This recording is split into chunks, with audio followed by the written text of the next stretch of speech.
হাসিনা তো জুলুমকারী মহিলা, অনেক মানুষের বুক খালি করছে, আমার সন্তানের গুলি করে মারছে। ওরে কি বলবো আর, ওর দ্বারা কি সম্ভব না আমারে বলেন, ওর দ্বারা কি সম্ভব না? সব সম্ভব। আল্লাহর দুনিয়া আমি অনেক ফেরাউন দেখছি, অনেক ইতিহাস, কিন্তু এর মতন বেহায়া মহিলা আল্লাহু আকবার আমি দেখিনি। কি করতে পারে? এই যে আমরা কথা বলি, হাসি বলি, টিটকাই দে, লজ্জা পায় না? লজ্জা পায় না, গায়ে লাগে? লাগে না।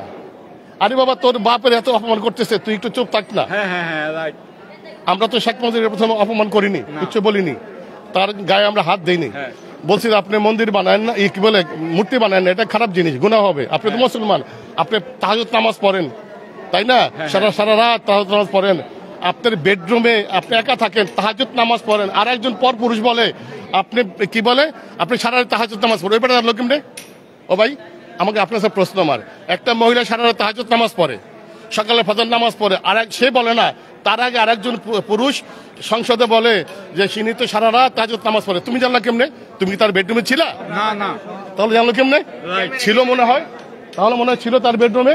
হ্যাঁ, সারা রাত আকাম কুকাম করে সকালবেলা ফজর নামাজ পড়ে চা খাইয়া অফিস যাও, তাই না? আর বলে সারা রাত নামাজ পড়ি। এই মহিলা হাসিনা পারে না, এমন কোনো কাজ নাই। হ্যাঁ।